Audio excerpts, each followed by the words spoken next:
Silence എന്ന് പേരുദ്ദേശിക്കുന്ന തമിഴൻ്റെ lust stories movie. Spelling SS എങ്ങനെയെങ്കിലും വായിക്കുക. 2 മണിക്കൂർ 4 കഥകൾ. ഇത് വെബ് സീരീസായും സിനിമയായും പറയുന്നു. ഞാൻ കണ്ട സിനിമാ വേർഷനാണ്. ആഹാ തമിഴാണ് OTT പ്ലാറ്റ്ഫോം. എല്ലാവരും സ്ത്രീപക്ഷം ആന്തോളജി ഇറക്കിക്കൊണ്ടിരിക്കുമ്പോൾ ഇവരായിട്ട് എന്തിനു കുറയ്ക്കണം? സംഭവം കുറച്ച് ഫീൽഡ് ഔട്ട് സ്റ്റാർസിനെ ഒപ്പിച്ച് ബഡ്ജറ്റ് ഫ്രണ്ട്ലിയായി തട്ടിക്കൂട്ടിയ പടമാണ്.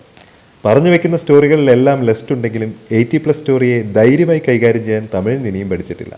ആദ്യത്തെ കഥയിൽ കുട്ടികൾക്ക് സെക്സ് എഡ്യൂക്കേഷൻ ക്ലാസ് എടുക്കാൻ മടിക്കുന്ന ടീച്ചർ ജീവിതത്തിൽ ഒരു ഇൻസിഡൻറ്റ് ഉണ്ടായപ്പോൾ കാര്യം മനസ്സിലാക്കി ക്ലാസ് എടുക്കാൻ നിർബന്ധിതയാവുന്നു. മൂവികളെ സിസ്റ്റത്തേക്ക് ട്രോളി അതല്ല ഇതാണ് മറ്റെല്ലാം സിനിമാറ്റിക് ആണെന്ന് പറയുന്നതിനോടൊപ്പം 90കളിലെ സിനിമകളിലെ പോലെ എല്ലായിടത്തും കത്രി വെച്ചു. കണ്ടുകൊണ്ടിരിക്കുമ്പോൾ നമുക്കും തോന്നി രണ്ടും കൂടി വേണോ ഡയറക്ടർ എന്ന്. രണ്ടാമത്തെ സ്റ്റോറി ഇനിയും ശ്രീകാന്ത് ഉള്ളതാണ്. വെറും ഫാൻറ്റസി, എന്നാൽ പോലും തുറന്നെഴുതാനും ഷൂട്ട് ചെയ്യാനും ധൈര്യമില്ല. ഊഹിച്ചോണം. മൂന്നാം സ്റ്റോറി സോണിയ അഗർവാളിൻ്റെതാണ്. ആർമിക്കാരനായ ഹസ്ബൻഡിനെ കാണാതാവുന്നതും സ്കൂൾ ഫ്രണ്ടുമായി അവിഹിതമുണ്ടാക്കുന്നതും ശേഷം ഹസ്ബൻഡ് തിരിച്ചു വരുന്നതുമാണ് കഥ. നാലാം സ്റ്റോറി തമിഴൻ്റെ വിവരക്കേടിൻ്റെ ഫാൻറ്റസിയുടെ അങ്ങേയറ്റം. IAS എക്സാമിന് പഠിക്കുന്ന മകന് പാചകത്തിനായി ഒരു പെൺകുട്ടിയെ തന്ത കൊണ്ട് നിർത്തുന്നു. പിന്നെ ഇവർ രണ്ടുപേരും മാത്രം. കുറേ കവിതയും കഥയും കോരി ഒഴിച്ച് എന്തോ പ്രാന്ത സാധനം. ഇതൊക്കെ ഏത് യൂണിവേഴ്സ്? ലെസ്റ്റ് സ്റ്റോറീസ് പോലെയൊക്കെ ഉണ്ടാക്കണമെങ്കിൽ ആവിഷ്കാര സ്വാതന്ത്ര്യത്തിൽ നല്ല ധൈര്യം കൂടി വേണം. ഇല്ലെങ്കിൽ ഈ പണിക്ക് നിൽക്കരുത്.